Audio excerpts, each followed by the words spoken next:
அஸ்ஸலாமு அலைக்கும் வரஹ்மத்துல்லாஹி வபரகாத்துஹு. தினமும் ஒரு ஹதீஸ். மாதம் என்பது இப்படியும் இருக்கும் அப்படியும் இருக்கும். அதாவது சில வேளைகளில் 29 நாட்களாக இருக்கும், சில வேளைகளில் 30 நாட்களாக இருக்கும் என்று அல்லாஹுவின் தூதர் ஸல்லல்லாஹு அலைஹி வஸல்லம் அவர்கள் கூறியதாக இப்னு உமர் ரலியல்லாஹு அன்ஹு அவர்கள் அறிவிக்கிறார்கள். நூல் புகாரி, ஹதீஸ் எண் 1913.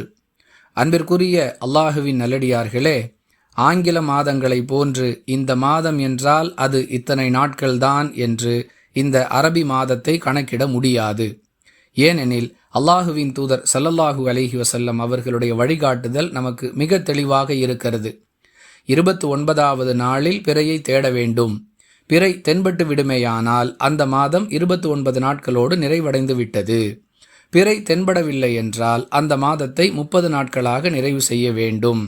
இதை விளக்கும் விதமாகவே இந்த ஹதீஸில் சில வேளை 29 நாட்களில் மாதம் முடியும், சில வேளை 30 நாட்களாக முடியும் என்று மிக தெளிவாக அல்லாஹுவின் தூதர் அவர்கள் குறிப்பிடுகிறார்கள். எனவே தேவையற்ற குழப்பங்களை தவிர்க்க வேண்டுமானால் பிறை பார்க்கக்கூடிய வழக்கத்தை நாம் ஏற்படுத்தி கொள்ள வேண்டும். வாஹிரு தஅவானா அனில் ஹம்துலில்லாஹி ரப்பில் ஆலமீன். அஸ்ஸலாமு அலைக்கும் வரஹ்மத்துல்லாஹி வபரகாத்துஹு.